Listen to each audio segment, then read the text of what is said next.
their lives, according to Anthony Robbins. So ano pong ibig sabihin yan? Simple.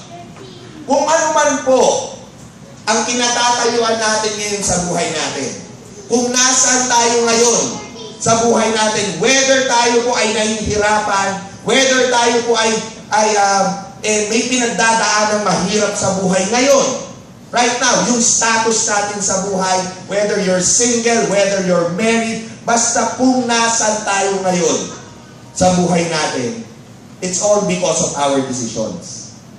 Dinala natin yung sarili natin sa lugar natin ngayon. And we have to face that. Na tayo nagdala sa sarili natin doon. So, kung sa tingin ninyo, mahirap ang buhay, at nandiyan kayo sa sitwasyon na mahirap ang buhay kasi dinala natin yung sarili natin dyan. And since it's our decision to be here, saan natin binabasa yung decision natin? People always base their decisions kung ano yung paniniwala nila. We base our decisions sa mga paniniwala natin sa buhay. Okay? So the problem is, ano ba yung pinaniniwalaan natin? Yung bang pinaniniwalaan natin ay negative? O yung bang pinaniniwalaan natin ay positive? Kung tayo po ay kung mas marami sa mga paniniwala natin ay negative, then most probably, yung mga decisions natin that we make in our lives are normally negative din. They can become negative in nature. Pero kung karamihan sa mga paniniwala natin sa buhay, okay, ay positive, then mostly of our decisions will become positive. Diba? They can become positive. So, kinakailangan po, malaman natin ano ba yung mga paniniwala natin sa buhay. Because what our mind believes becomes our reality. Kung anong pinaniniwalaan ng utak natin, yan ang nagiging realidad natin. Example, mag-asawa. Diba? Yung lalaki, nag-overtime. Nag-overtime talaga sa opisina. Diba? Nag-overtime talaga sa opisina. May mga bisita sila, diba, na mga malalaking kliyente, diba? Tapos meron silang bisitang babae na kliyente, nakipagbeso-beso, dumikit yung makeup sa damit. Wala naman talagang ginawa yung lalaki. Umuwi siya ng late. Diba? Tapos yung babae, diba, nasa na naman kaya ito, hindi na naman nagka-text. Diba? Tapos pag-uwi, saan ka na naman galing? Ba't ngayon ka na umuwi? Nag-overtime kami sa office. Overtime na naman. Tapos, ba't awi babae ka? Ano yan? Bakit kayo? Siguro may babae ka, no?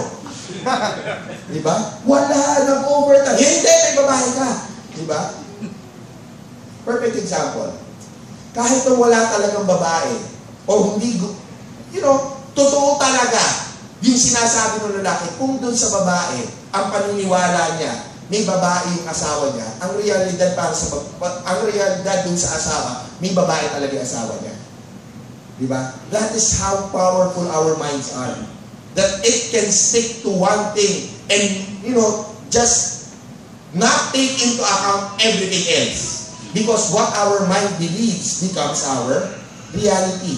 And based on our decisions on where we are in our lives, we can somehow see ano ba normally yung mga pinaniniwalaan natin. Diba? May mga tao, yes, may mga tao na dinala nila yung sarili nila sa hirap ng buhay.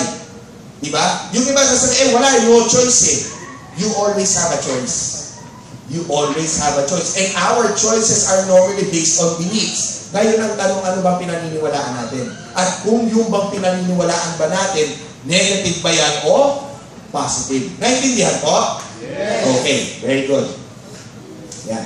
So what are we going to discuss here in positive thinking and pleasure? The first thing we need to discuss and understand are thoughts. Diba? Mga naiisip natin. So ano-ano ba yung mga thoughts? Definition of thoughts, types of thoughts, taking control of our thoughts, yung pong ating mga salita, diba? Our words, yung pong ating mga ginagawa, our actions, habit, character, and destiny, and we are going to talk about maturity. Okay? But let's start off with thoughts. Bakit thoughts? Because everything starts off with a thought. Okay? Everything starts off doon sa mga naiisip natin. Okay, so ano ba kasi ang thoughts? Okay, definition of thoughts. It is a single product of thinking or a single idea. Diba? It is a product of thinking. So, thoughts comes when we start to think. Diba? Example, nagugutom tayo, naramdaman natin nagugutom tayo. Then, hindi naman tayo agad kumakain. Diba? Pag tayo nakaramdam tayo ng gutom, ano muna natin ginagawa? Nag-iisip tayo. We start to think of thoughts. At ano yung thoughts? Ay, nagugutom ako. Ano kayang masarap kainin? So, you start to think. Ay, nagugutom ako. Ano pa kaya yung pagkain sa baba? May ulam pa kayong ganito? Makapagluto kaya ako ng ganyan? So, you start to think. Diba? So, thoughts are process of thinking. It is a product of thinking or a single idea. So, kung ano yung mga naiisip natin, those are thoughts. Diba? The first thing that pops out into our minds, into our brains, they are thoughts. Okay, naintindihan ko? Yes. Okay. Next is, it is the product of mental activity. Yan. The product of mental activity. Thoughts, okay, yung thoughts po kasi, hindi lang siya basta sumusulpot sa utak natin. Nandiyan din po yung pag-process. Okay, mental activity means it's how we process information. It's how we process signals and how we process everything that we take in with our senses. Sight man yan, through smell, through sound. So, kung paano pinaprocess ng utak natin ang mga maraming bagay. And sometimes, well, not sometimes, but most of the times, it's because of how our minds process things kung bakit nagkakaroon ng negativity. Bakit, sir? Paano yun?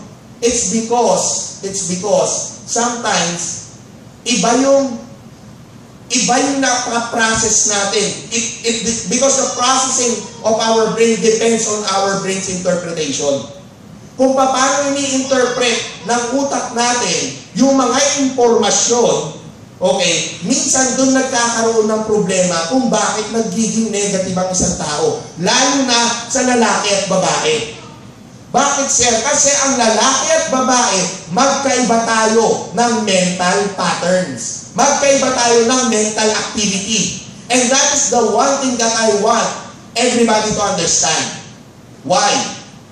Kasi dito sa negosyo natin, hindi naman lahat dito puro lalaki. Kung puro lalaki lang nasa negosyo to, ang saya-saya sana. Siyempre, lalaki ako eh. Diba? Ang saya-saya sana. Diba? Kaso, dito sa negosyo natin, hindi lang lalaki ang kasama. May kasama tayong babae. And the problem sometimes is on how both men and women process the mental activity. Naintindihan ko? So, what we will have right now, I would just like to go on a little bit further with the mental activity. What I'm about to show you right now is to somehow help everybody understand how men and women think. Why? Kasi minsan doon nagkakaproblema. Diba? Because of the interpretation, maling processing of information, doon minsan nagkakaroon ng miscommunication. And because of miscommunication, doon nagsisimulang magkaroon ng mga negativity. Diba? Kung bakit naman kasi sa akin pinapagawa ito ni Upline? Diba? Bakit hindi nila nang gawin yun? Diba? Bakit naman sinasabi sa akin ganyan? Diba? Pag tinatanong ko, parang kinalang wala. Diba? So, it's high time that we understand why our brains processes things that way. It's because men and women, we have different types of mental activity. Naintindihan ko? Okay. So, ano ba pinagkaiba ng mental activity ng lalaki sa babae? Okay? Umpisahan natin sa lalaki. Bakit sa lalaki? Kasi ang lalaki simple lang. Simple lang po ang mental activity ng lalaki. Okay? Why? Because men are simple beings. Okay? Simple. Simple lang kami mga lalaki. S-E-X, simple. Tapos na. Di ba? Ganun lang po. Kasimple kami mga lalaki. So, paano ang mental activity namin? Ang mental activity ng lalaki, ganito. Okay? Ang utak ng lalaki, para siyang kahon. Mga kahon. Yan. Maraming kahon sa loob ng utak ng lalaki. Mga kahon na, ang laman ng kahon ay kung ano-ano mga, iba't ibang mga topics. Iba't ibang mga topics. Yan, maraming mga kahon. Ang rule, yung mga kahon, kailangan may space. Bawal silang magtabi-tabi, magdikit-dikit. Okay? So let's say, meron kaming kahon para sa aming wife, sa misis. Meron kaming kahon para sa mga bata, kids. Meron kaming kahon para sa mga friends. Meron kaming kahon para sa trabaho namin, work. Meron kaming kahon para sa royal. Sige, royal. Meron kaming kahon para sa kotse, car. Meron kaming kahon para sa magulang namin, parents. Meron kaming kahon para sa aming recreation o hobbies. Meron kaming kahon para, let's say, para sa aming mga kapatid, siblings. Yan. Meron din kaming kahon para sa biyanan namin. Yes, nakatago sa pinakailalim. Meron talaga yan. Lahat yan meron. Diba? So bakit ganyan ang setup ng utak ng lalaki? Simple. Kasi ang lalaki, sa totoo lang, kapag tayo may let's say, ito, example, mag-asawa. Diba? Pag meron tayong problema sa lalaki, anong ginagawa ng lalaki? Let's say yung misis nagre-reklamo. Parati ka na lang kasama ng mga kaibigan mo. Wala ka ng oras para sa amin. Hindi ka nagbibigay ng oras para sa amin ng mga anak mo. E di yan.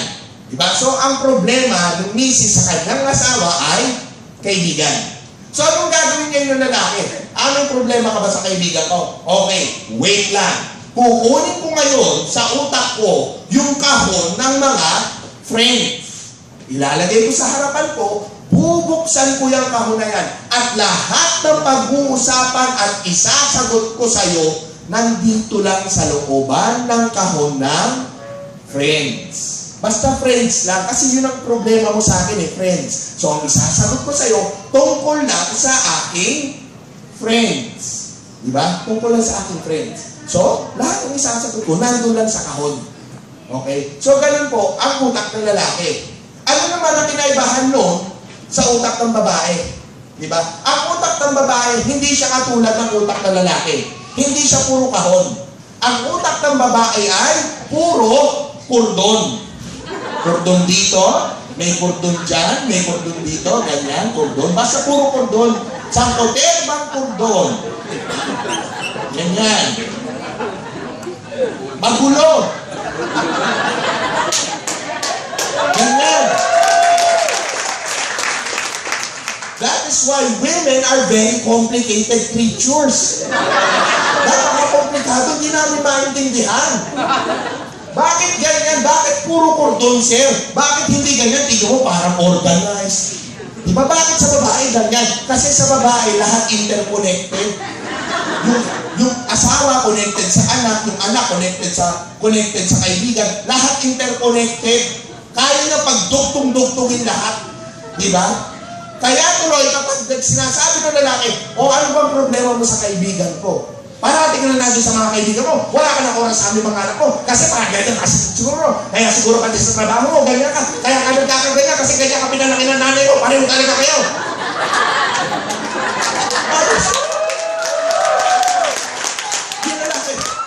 Teka, paano napasok yung nanay ko sa usapan?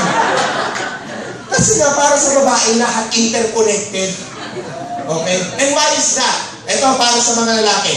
Bakit sa mga babae lahat interconnected? Alam niyo kung bakit? For women, okay, siguro kayo rin, bakit kayo lahat interconnected? Hindi nyo rin alam, ano? Diba? Because for women, everything is interconnected for women. Why? Because women tend to care about everything. Yes. They care about everything. Oo. Whereas sa lalaki kasi, we just really don't care.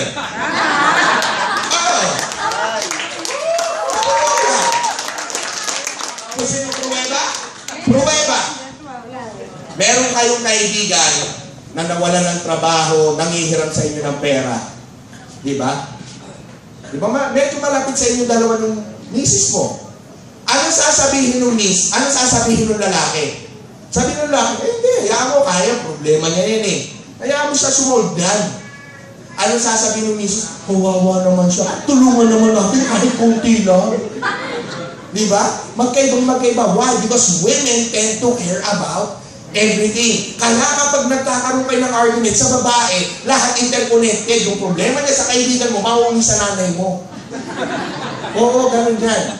Okay? So, ganyan mag-isip ang pagkakaiba ng pag-iisip ng lalaki at babae. Okay? At ang meron pang isang paboritong kahon ng lalaki. Meron kaming isang pinakamalaking kahon sa loob ng utak namin na ito yung paborito namin pinupuntahan.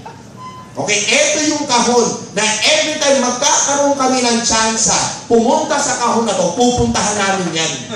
At ano yung laman ng kahon na to? Ang pangalan ng kahon na to, it is labeled with nothing. Oo. Ito yung kahon na paborito namin. Yung kahon na ang laman ay nothing. Wala. Bakit? Bakit kami merong ganitong klaseng kahon? Because according to a study made by the University of Pennsylvania, men has this very unique ability. Okay? Meron pa, not necessarily ability, but men, okay, yung way ng pag-iisip ng lalaki, hindi talaga katulad sa babae. Okay? Kasi nalaman kasi dun sa research ng University of Pennsylvania na ang utak ng babae, it works 24/7. As in, dire-diretso. Walang tigil sa pag-iisip yung babae. Walang tigil talaga. Whereas sa lalaki, merong mga oras na brain dead kami. As in, walang naman yung utak. Oh, may mga oras talaga na parang, example, habang nanonood ka ng TV, di ba nanonood ka ng TV ng asawa mo, kaya ng boyfriend mo. Tapos yung asawa mo,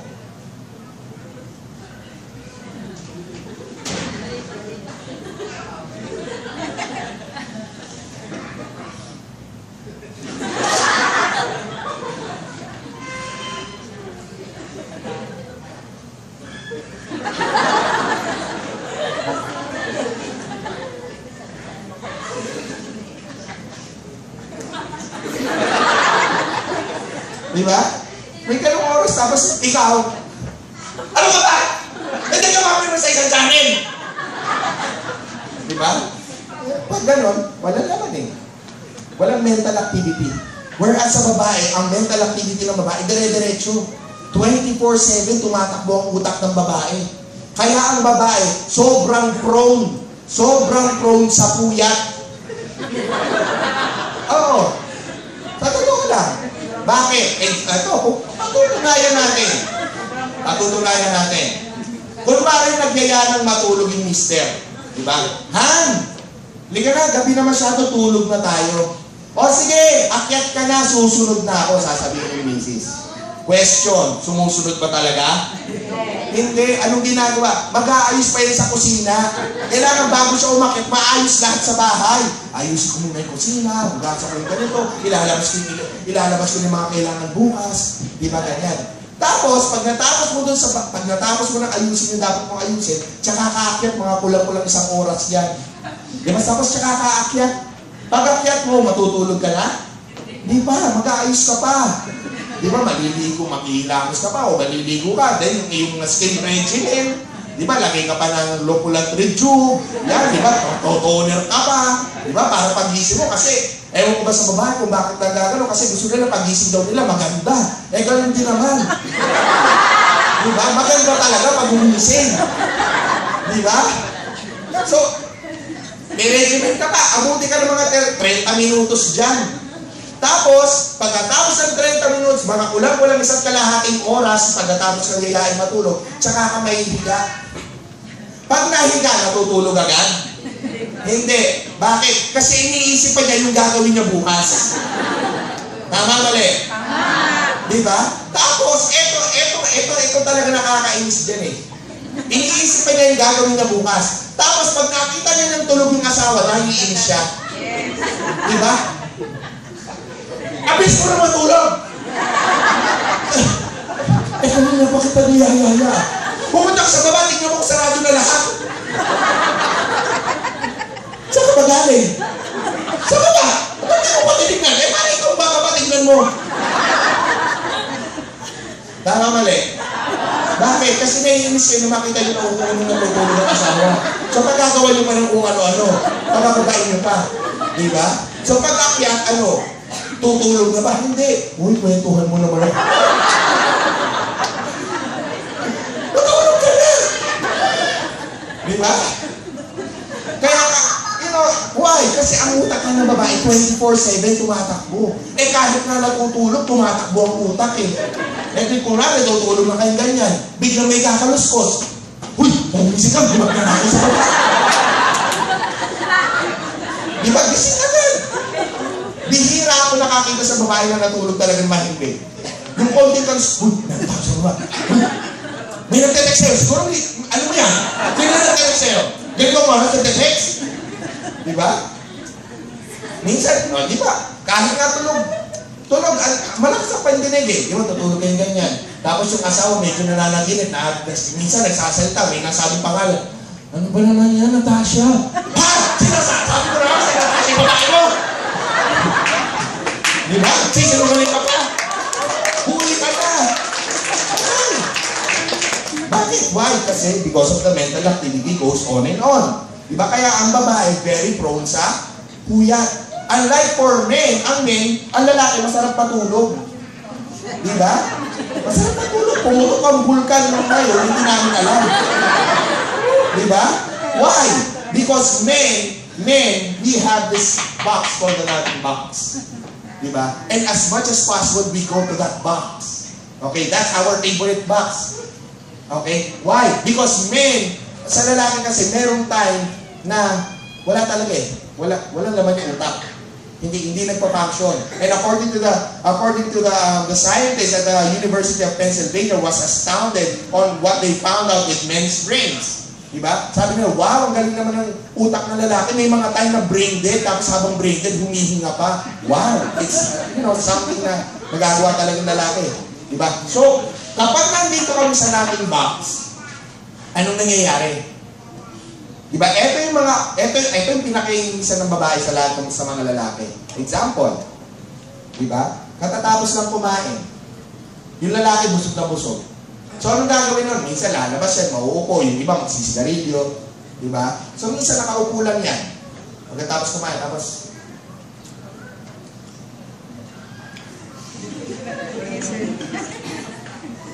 lalabas yung babae. Saan ba yun?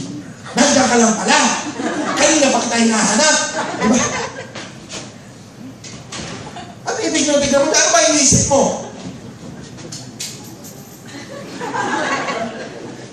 Wala. Pwede mo naman wala. Sino ba naman talagang nag-iisip ng wala? Ano ba kasi talaga inisip mo? Wala na. Yun na inis ang babae. Diba? Pag sinabi ng lalaki, pag tinanong mo kung anong iniisip niya, at mukha siyang, nakatingin sa kawalan. Pag sinabi niyang wala, kasi wala talaga. Bakit? Walang naman utak. Kasi nandito siya. Okay? So huwag kayong magagalit. Pag sinabi ng wala. Kasi merong oras sa utak ng lalaki na wala talaga. Okay? Brain dead. Okay? That is why for men, you cannot make men. You cannot, well, not for all men, but most men, you cannot make most men to do multitasking. That is why men have a hard time multitasking. Why? Because we are not meant that way. Hindi kami ginawa ng ganun. Pwede namin pag-aralan, but we will never have that talent for it. Hirap kami mga lalaki mag-multitask. Why? Because men are not multitaskers. We are single taskers. Single tasker ang lalaki. And being a single tasking person, what's the good thing about it? The very good thing about it is, according to research, being a single tasker, okay, this is the one ability that men has over women. At ano yun? The ability to become successful in anything that we want. Yun ang isang magandang ability ng pagiging single tasker. That we can excel in everything that we put our minds to. Even in the field where women should be excelling. Diba? Kaya sa mga royalista dito na lalaki, kung iniisip ninyo na hindi nyo kayang gawin tong negosyong to, nagkakamali kayo.